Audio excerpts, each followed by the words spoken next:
Ajnanatimirandasya Gyananjana Shalakaya Chakshurumritam Yena Tasmai Shri Gurave Namaha. Nama Om Vishnu Padaya Krishna Prashtaya Bhutale Srimate Bhakti Vedanta Swaminatha Namane. Namaste Saraswate Deve Gauravani Pracharine Nirvishesha Sunyavadi Paschatya Deshatarine. Jaya Sri Krishna Chaitanya Prabhu Nityananda Shri Advaita Gadadhar Shivasadi Gaura Bhakta Vrinda. Hare Krishna, Krishna Krishna, Hare Hare, Hare Rama, Rama Rama, Hare Hare. Yeah. Om Tat Sat, Hare Krishna. Best wishes and blessings from Shri Mayapur Dham. Blessings from Shishi Radha Madhava, Ashtasakhi, Lord Nashingadev, Panchatattva, Shri Gauranga Mahaprabhu Giriraj, and all the wonderful devotees who have assembled here for the Gaura Purnima. I am here very brief for a few days for some meeting and for some seminars and workshops. It's very auspicious that I'm getting an opportunity to address you from here.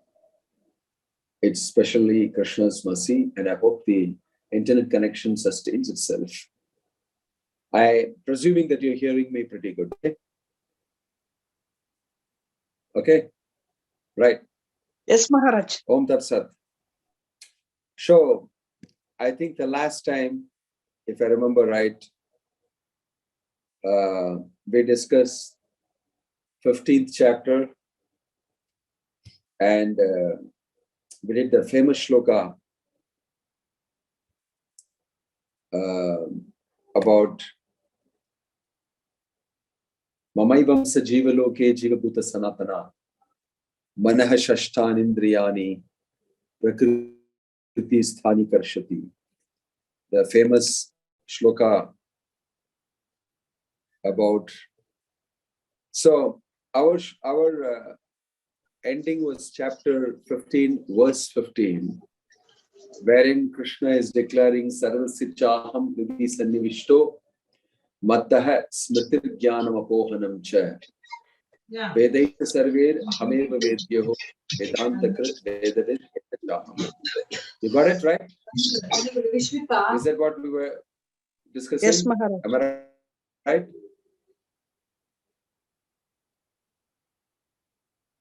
Hello?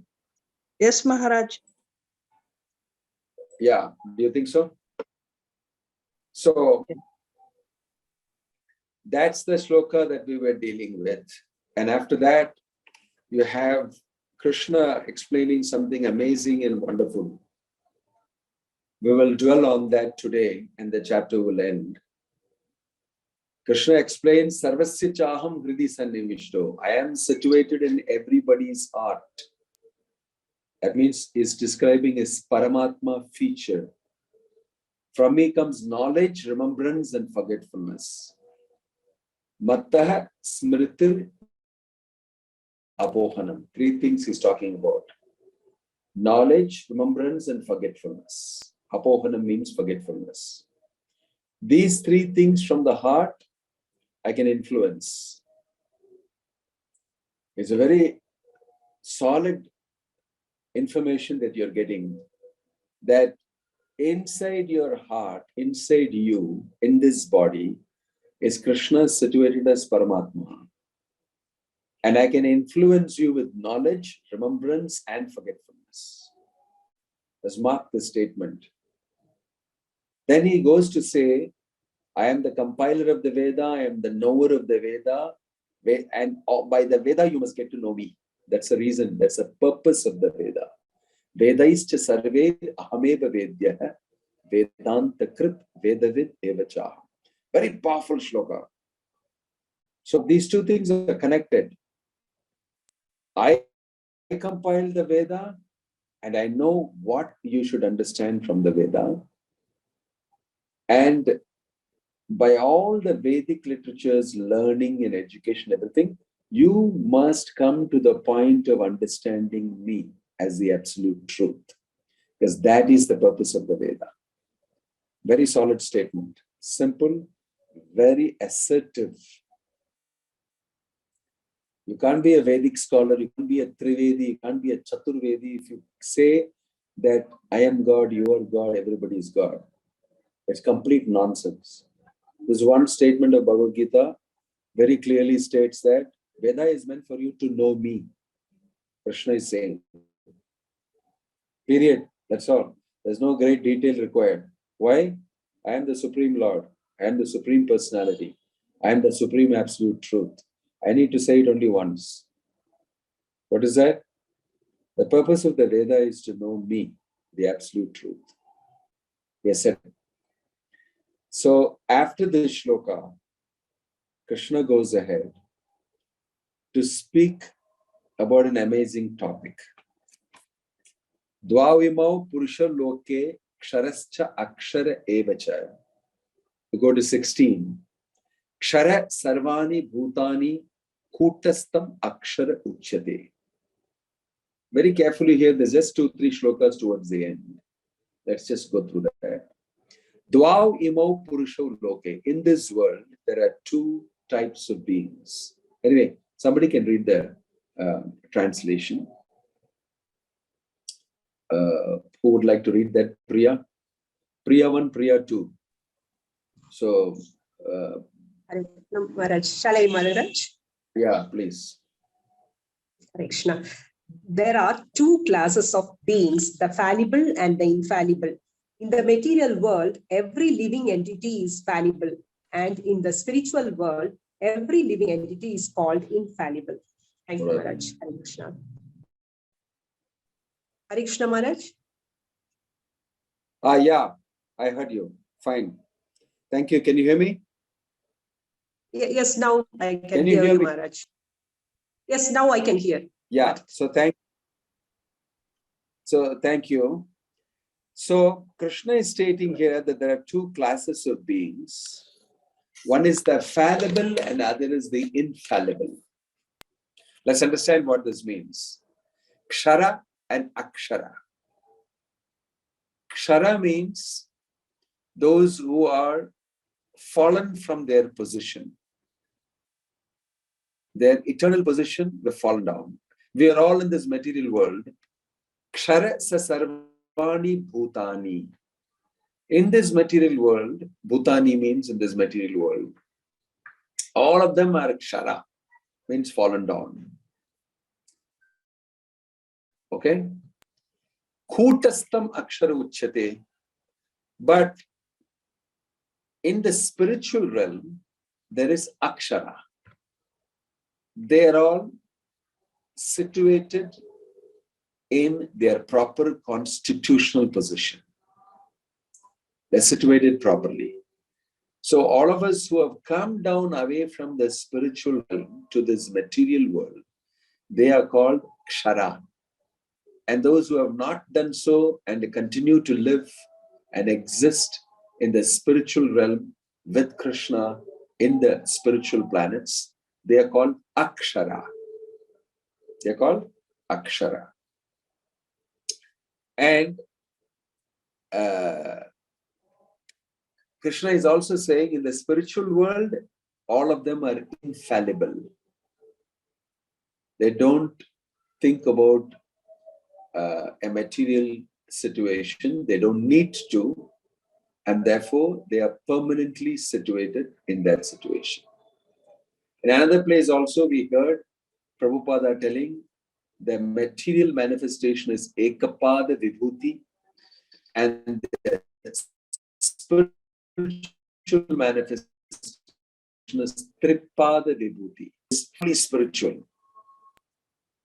And only a small portion of it is 1/4 about is material, where all these rebellious living entities, the kshara living entities, are given space and given another type of reality, which makes them think that this is reality, but actually is illusion.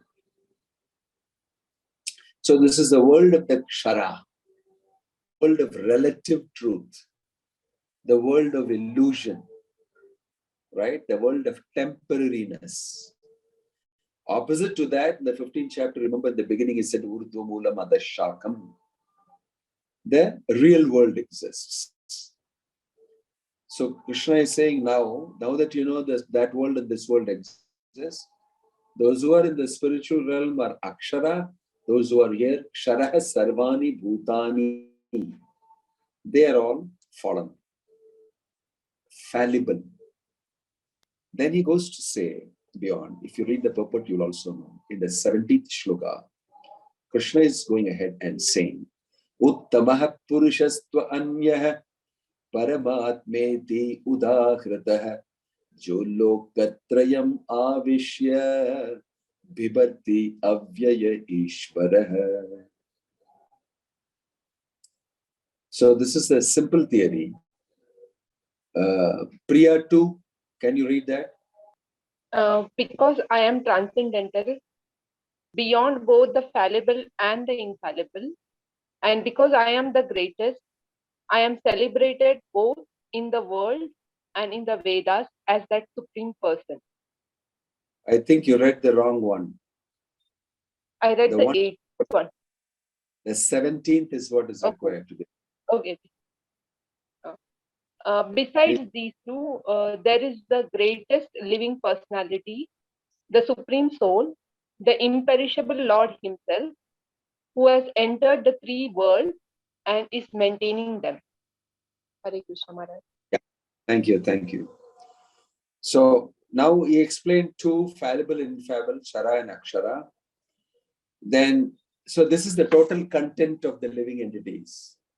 Part of them are in the spiritual realm, they are Akshara. Part of them are in the material realm, they are Kshara. And he's saying beyond these two varieties, there is the Uttama Purushastu Anyaha. Right? Besides these two, there is the greatest living personality, Supreme Soul. You see, it's amazing that Krishna himself is explaining about him, but he is explaining very like a professor. He's explaining like a professor about himself being the absolute truth, the Supreme Soul. It's like he's saying it in third person. It's like you tell your child, you know, every family has got a father, mother, and children. The children are dependent on the father and mother. The children are provided for by the father and mother. It's the father who's talking. And the child is listening. Oh, that's the understanding about a family and how it runs. And then he goes to say, I am your father. And not only that, I know that. I know that. But you do not know these details of the dependence and the independence and my duty towards you and your duty towards me. I'm explaining it to you. Sometimes when there is an argument, sometimes there's a misunderstanding, the father sits and says, now let's get this right. What you can expect from me and what I want to do for you and how you should, you settle it out, right? Sort of. And the father makes it very clear that this is what I can do for you. And if you don't listen to like this, these things will happen. Later in life, you should not blame me. But I strongly advise that you shouldn't do this. Because I'm concerned about you. And you don't have knowledge, you'll do. This is the way Bhagavad Gita is. Krishna is not taking away your choice, but is explaining facts. While sitting on the chariot, to Arjuna, he's saying, there are two types of living beings, Kshara and Akshara. And above that is the Uttama Purusha. He's got nothing to do with the Kshara and Akshara. Who's Uttama, beyond. And he is the person who is Paramatmeti Udahritah. That same person is situated in the heart. Second time he's telling. Previously in 15:15, he already said, Sarvasichaham Hridi Sannivishtaha. He explained that I am situated in everybody's heart. Now again, Paramatmeti Udahritah, who has entered the three worlds. This Paramatmeti feature is another feature. Like the super soul of this body is Paramatma inside as Krishna. Similarly, this is like a universe. This body is a universe inside which is the predominating soul, that is you and me. And then next to it is the supreme soul. It's situated inside every body. That's a universe. And there is a larger universe that we are in, our Chaturmukha Brahma universe, where four-headed Brahma rules. For that universe also, there is a super soul. The whole universe has another super soul. It's called Garbha Udakashayi Vishnu. Then the larger whole material creation, which is a full material bubble, for that also there is a super soul. He's called Mahavishnu. Get this point. So they are all called in one sense super soul, Paramatma. But a macro universal model and a micro universal model. My body and my whole construction is one type of a universe. And there is super soul, Paramatma. And in this whole universe that I live in, there is, in the Chaturmukha Brahma universe, there is another Paramatma called Garbho Udakashayi Vishnu. And in the larger total material, macro, super macro, material creation, there is Mahavishnu as super soul. All of them are called Paramatmas, but in varying degrees. That means how the Lord has penetrated into smaller to smaller to smallest. And he's saying, Andantara Paramanu Chayantarastam. That same Paramatma enters even the atom. Andantara Parama Anu. Anu means atom. Antarstam, I will enter inside that also. That is why my name is Vishnu. Pravishyanti Tad Vishnu. One who enters and enters and enters and enters deeply inside everything. That's why you can never say that the Lord is not there. He's inside the atom, inside you, inside this universe as Paramatma, inside this whole material creation as Mahavishnu. So all different manifestations. So, Uttama Purushastu Anya, that Supreme Purusha, Paramatmeti Udahrita, Jo Lokatrayam, three worlds, Avishya Bhibhakti Avyaya Ishvara. Now he's explaining technically that Supreme Purusha. Then he goes to say in the next sloka, in 18, very wonderfully, Yasmat Sharam Atitoham Aksharad Apicha Uttamaha Ato Asmi Loke Vedecha Pratitah Purushottama. Therefore, Yasmat Ksharam Atitoham. Kshara means this world full of Kshara living entities. Atita means beyond. Because I am beyond this Kshara and Akshara. Atma Ksharam Atitoham Aksharad Apicha Uttamaha.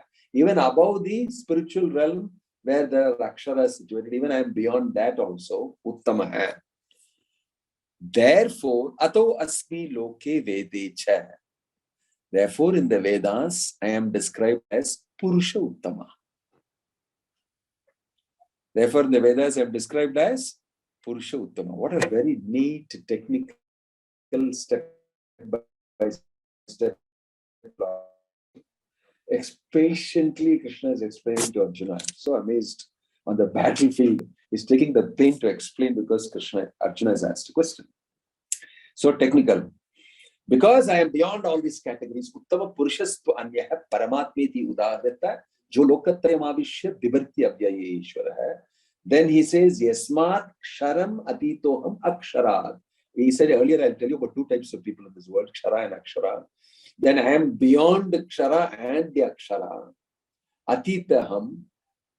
In the Vedas, I am described as that supreme person. Ato Asmi Loke Vedecha Pratitah Purusha Uttama.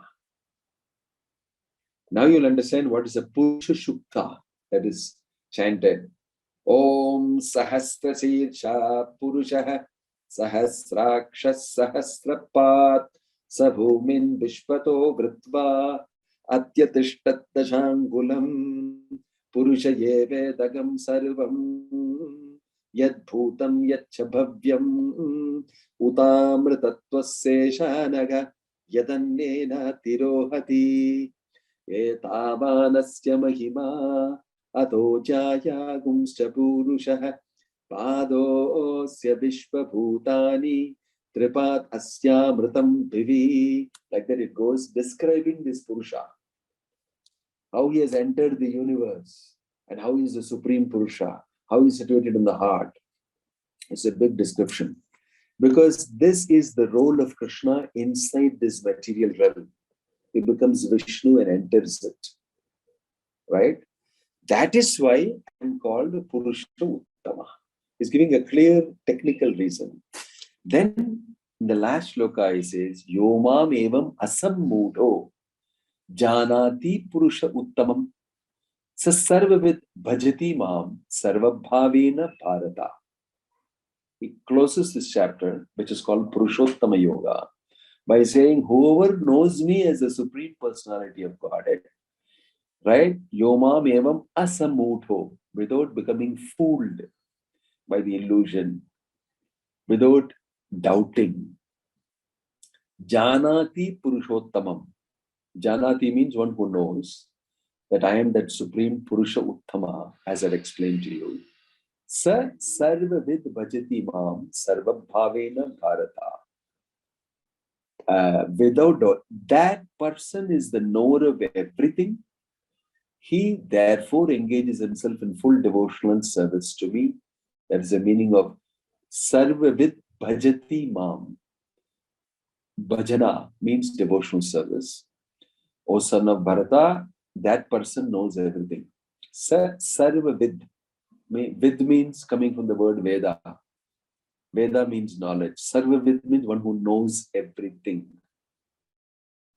If you simply understand Krishna as the source, as the absolute truth, you know everything. You know everything. Yasmin vijñāte sarvamevam vijñātam bhavati.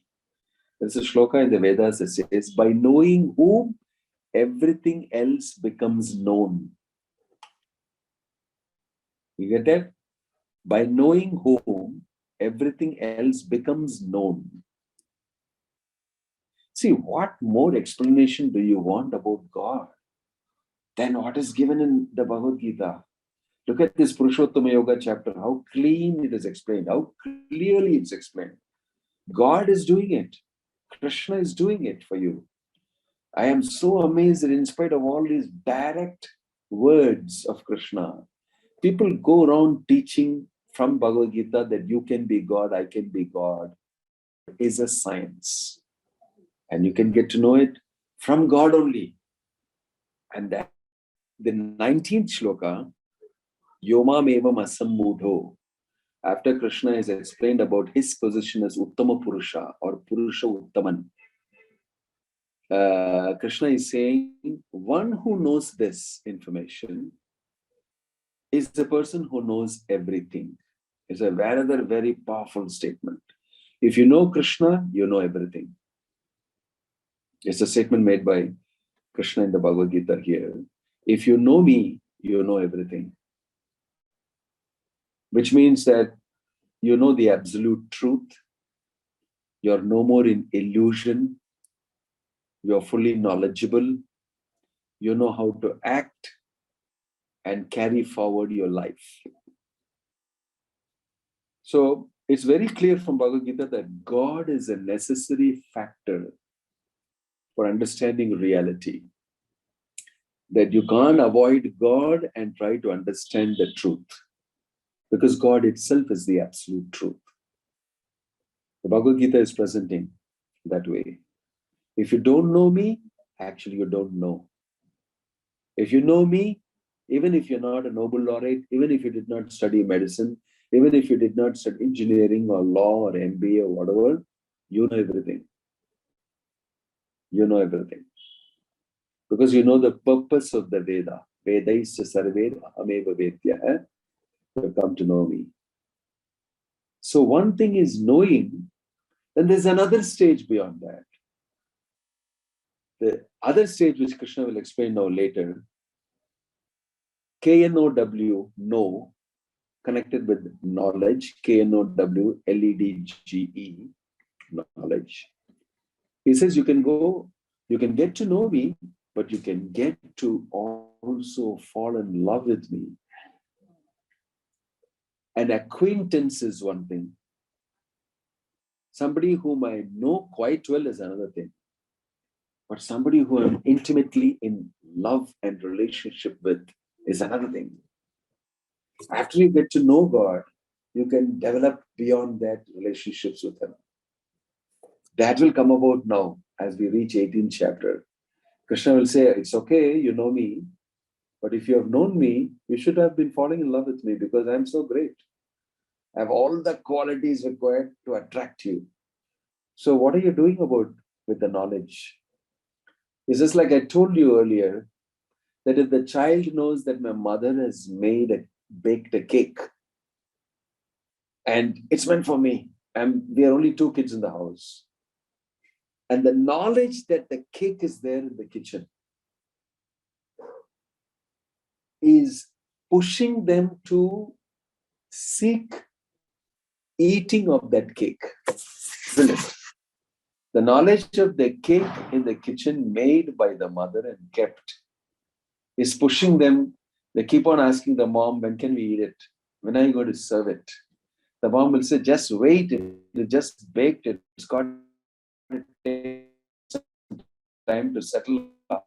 It requires another half an hour. And within the half an hour, they'll act 4 times. They'll ask, when can we eat it? When can we eat it? When can we eat it? It is because they have knowledge that there is cake in the kitchen. If you have knowledge it's cake, definitely you will go and eat it.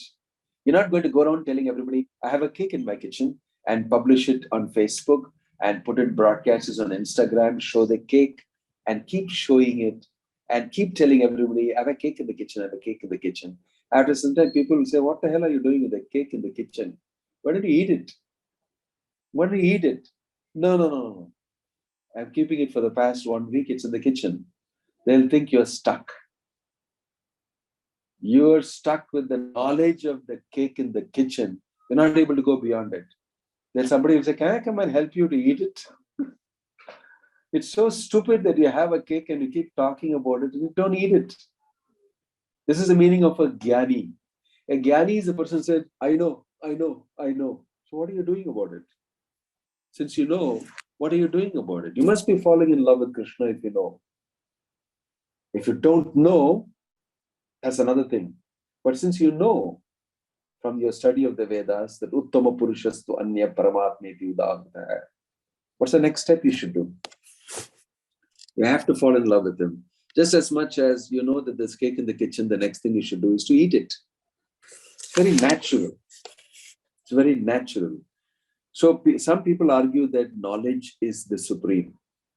In Bhagavad Gita, it doesn't say so. In various places, Krishna will say, Bahunam janmanam ante jnanavan mam prapadyate vasudevam sarvameti samahatma sudurlabha. After many, many lifetimes, Bahunam janmanam ante, at the end of it, the jnani, person who is in search of knowledge, will come to conclude, actually it is Vasudeva who is everything. Vasudevam sarvamiti. And even that, it's very rare. Because out of all these jnanis, only 1 person out of thousands of jnanis may conclude that finally. The rest of them will keep on saying the cake is in the kitchen, the cake is in the kitchen, the cake is in the kitchen. It is white with icing like this, and it's got this one, it's got flavor like this. They'll tell all sorts of things throughout. They never eat it. They'll never experience the cake. It's only the bhakta who dives in and has a relationship with Krishna. He goes to experience Krishna. Krishna is giving that experience, saying, come, fall in love with me, and I'll show you an experience. Manmana bhava mad bhaktaha madhyaji mam namaskuru. That we heard in the 9th chapter itself. Mame vaishasi yuktvaivam atmanam matparayana. The same thing he will repeat it again in the 18th chapter. Right? So in this Uttama Purushastu Anya, Purushottama Yoga, you've got introduced to the Lord and his role inside the material world and how closely he's monitoring things for you and what he expects from you. Right? You should at least acknowledge. Simple decently is, thank you very much, my Lord, for looking after me, for facilitating me, and giving me all that is necessary to realize you. At least one little acknowledgement you must give every day. That's called worship and prayer. Any decent human being who has knowledge and understands this is called civilized. And he respects and acknowledges Lord every day. This is etiquette. This is simple, proper behavior. Human being is not only one person who walks on two legs and covers his body fully. I'm not an animal. And I go to work every day. I do all my duties every day. I look after my family. God and all I have no time for. This is not a human being. One who does all his duties very correctly and never bothers to acknowledge God is not a human being. He's not a civilized man, as per Bhagavad Gita. So the business of life is to learn these things. You cannot be without learning. There's no excuse to not learning. Okay. So that brings us to the last shloka, the 20th shloka. Iti guhyatamam shastram idamuktam mayanaga etad buddhva buddhiman sayat kritakrityascha bharata. So I will ask Chitra Manikam to read this translation.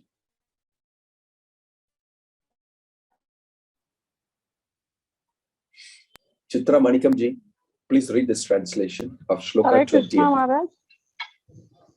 This is the most conditional part of the Vedic scriptures and simplest one, and it is disclosed now by me.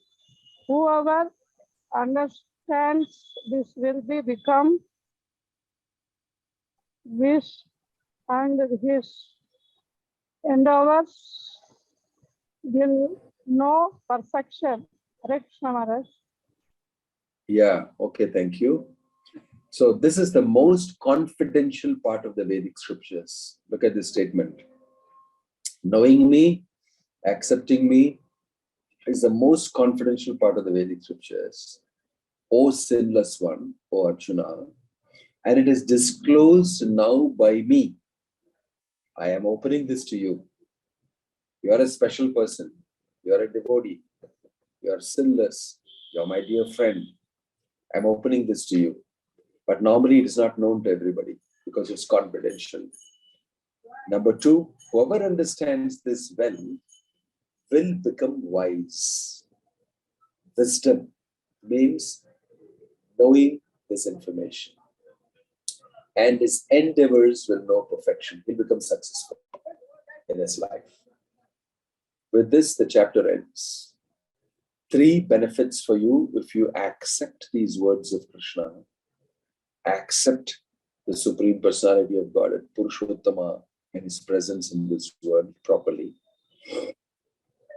That is what? Number 1, he will become wise and his endeavors will know perfection.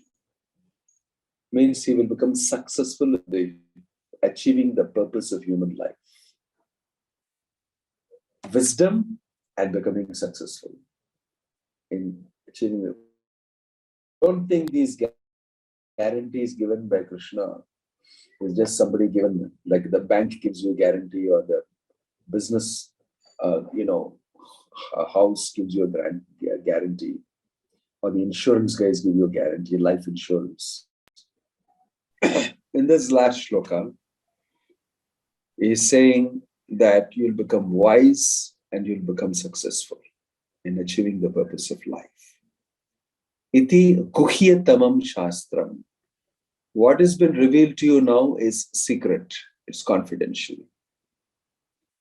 Idamuktam mayanaga etad buddhva buddhiman sayat. So you should take these things seriously as it is. Okay? And consider it seriously. So we're finishing the 15th chapter with a very sober note of Krishna explaining his position, explaining your position as Kshara inside the material realm. And he gave us an idea of the spiritual world and the spiritual realm where there are many more people like you. In fact, most of the other people are there. You are in this garbage bin of the material world, consigned inside it. And you should feel that, and you should try to achieve your real home, which is with Krishna in the spiritual realm. And this is no ordinary proposal. This is a serious proposal from Krishna. And every one of us, if we are human beings with some gray matter in between our ears, we must take this seriously. Isn't it? We must take this seriously and try to achieve it in life. Become perfect, become successful by accepting these facts and then pursuing them by the process of Bhakti Yoga, developing our Bhakti. That's it. There's nothing much to do in this world. You can understand this key confidential essence of the scripture, which is being given to you in a capsule by Krishna, because you are very fortunate. You have come in touch with Bhakti Vedanta Swami Prabhupada and his books and his explanation. We should grab it and we should seriously pursue it. Okay? I hope that helps you. Hare Krishna. Maharaj. Jai Srila Hare Prabhupada. Krishna. Good night.